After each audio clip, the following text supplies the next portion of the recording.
महाप्रबंधक भारतीय state bank और भारतीय स्टेट बैंक एसएलबीसी का वित्तीय सेवाएं विभाग वित्त मंत्रालय भारत सरकार द्वारा वित्तीय समावेशन हेतु ग्राम पंचायत स्तरीय संतृप्ति अभियान दिनांक 1 जुलाई 25 से शुरू किया गया है। यह देशव्यापी अभियान 3 महीनों तक चलने वाला है, जो 1 जुलाई से प्रारंभ होकर 30 सितंबर 25 तक चलेगा। यह अभियान बिहार के सभी ग्राम पंचायतों में आयोजित हो रहा है। अभी तक कुल 4540 ग्राम पंचायतों में यह शिविर लग चुका है। कृपया ध्यान दें कि यह शिविर हम ग्राम पंचायत लेवल पर सभी बैंक लगा रहे हैं। इस अभियान के तहत कैंपों में दी जाने वाली मुख्य सुविधाएं इस प्रकार हैं: प्रधानमंत्री जनधन खाता खोलना, पीएमजेडीवाई एवं अन्य सभी बचत खातों जहां केवाईसी देय है या का केवाईसी करना तथा निष्क्रिय खातों को सक्रिय करना। अन्य सामाजिक सुरक्षा योजनाएं जैसे पीएमजेजेपीवाई, पीएमएसपीवाई तथा अटल पेंशन योजना का लाभ सभी पात्र लोगों तक पहुंचाना। खातों में नामांकन सुविधा उपलब्ध कराना, साइबर फ्रॉड के प्रति जागरूकता फैलाना और अनक्लेम्ड डिपॉजिट्स के बारे में भी जागरूकता फैलाना। इनके कैंप्स के बारे में थोड़ा सा आपको जानकारी दे दूं। यह कैंप राज्य के सभी जिलों के ग्राम पंचायतों में एलडीएम के समन्वय एवं जिला अधिकारी के मार्गदर्शन में संचालित हो रहे हैं। राज्य के सभी पंचायतों को बैंकों की स्थानीय बैंकों की शाखाओं के साथ मैप किया गया है। निर्धारित कार्यक्रम के अनुसार बैंक संबंधित पंचायतों में कैंप का आयोजन कर रहे हैं तथा इन कैंपों में उस क्षेत्र में मौजूद सभी बैंक शाखाएं, ग्राहक सेवा केंद्र एवं इंडिया पोस्ट पेमेंट बैंक की सहभागिता रहेगी। इन कैंपों में सभी बैंकों के वरिष्ठ अधिकारी, रिजर्व बैंक के अधिकारी एवं जिला प्रशासन के अधिकारी भी भाग ले रहे हैं। इस पूरे अभियान की समीक्षा डीएफएस, आरबीआई, एसएलबीसी और सरकार द्वारा लगातार की जा रही है।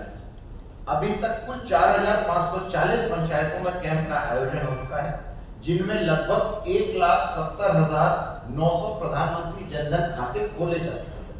इन कैंपों में अभी तक पीएमजेजेवाई के तहत 1,57,985, पीएमएसबीवाई के तहत 3,06,465 और अटल पेंशन योजना के तहत 61,609 इनरोलमेंट किए जा चुके हैं। साथ ही 2,39,236 खातों में री-केवाईसी का भी काम हो चुका है। इस अभियान का मुख्य उद्देश्य बैंकिंग सुविधाओं को आम जन तक पहुंचाना, लोगों को जागृत करना है। इस हेतु व्यापक प्रचार प्रसार भी किया जा रहा है। आप सभी बंधुओं से आग्रह है कि इस अभियान के प्रचार प्रसार में योगदान दें ताकि वित्तीय समावेशन एवं सामाजिक सुरक्षा से संबंधित बैंकिंग सुविधाओं का लाभ सुदूर गांवों के लोगों तक पहुंच सके। कुछ और चीजें मैं आपको बताना चाहूंगा। पीएमजेजेबीवाई के तहत बिहार प्रदेश में 30 जून तक एक्टिव एनरोलमेंट 95,49,863 है और इसके तहत 30 जून तक बिहार में हम 22,314 लोगों को इसका क्लेम भी पे कर चुके हैं। पीएमएसबीवाई के तहत 2,87,74,209 एक्टिव एनरोलमेंट है, जिसके तहत 2,747 का क्लेम भी पे किया गया। टोटल एनरोलमेंट अटल पेंशन योजना में 30 जून तक 62,38,559 लोगों का एनरोलमेंट इसमें किया गया। री-केवाईसी में 3 तरह के रिस्क रहते हैं, केवल जानकारी है। हाई रिस्क जिसमें केवाईसी 2 साल में ड्यू होती है, मीडियम रिस्क जिसमें केवाईसी 8 साल में ड्यू होती है एवं लो रिस्क जिसमें केवाईसी 10 वर्ष में ड्यू। अब यदि आप इस विषय में यदि कुछ जानकारी और जानना चाहें तो हम 3 महीनों तक आपने लक्ष्य क्या रखा है? 3 महीनों तक सभी जितने भी एलिजिबल व्यक्ति हैं उन सबको कवर करने का लक्ष्य है।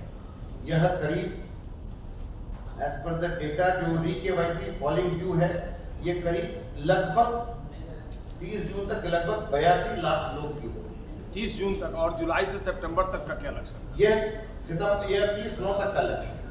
30 नौ तक की कितने लोग की हो रही है? कुछ अपडेट लक्ष्य निर्धारित नहीं किया गया, लेकिन हम लोग का ये है कि जितने भी लोग एलिजिबल हैं हम सब उनको कवर करेंगे। ये हम लोग का सबका प्रयास है, सारे बैंक इसको मिलकर कर रहे हैं। और इसमें बैकग्राउंड ये है कि जैसे 2014-15 में हमने जो जब ये पीएम जनधन खाते खोले गए थे तो करोड़ों में खोले थे, 10 वर्ष होने के बाद अब सबका KYC हो गया कि अकाउंट इनएक्टिव हो गए हैं, उनको एक्टिव करने के लिए बेसिकली इसको एक मिशन मोड में, कैंप मोड में काम करना, जिसके लिए DFS ने ये सर्कुलेशन कैंप लॉन्च किया है 3 महीने का, 1 जुलाई से 30 सितंबर तक। और DFS भी इसका बीच में रिव्यू कर रहा है। लास्ट रिव्यू भी 5 अगस्त को DFS ने किया था। सारे जिले के जो हमारे जिलाधिकारी और जितने भी स्टेट गवर्नमेंट के फाइनेंस डिपार्टमेंट के सीनियर ऑफिशियल्स थे, बैंकर्स थे, सभी ने उसमें पार्टिसिपेट किया। तो ये मुख्य उद्देश्य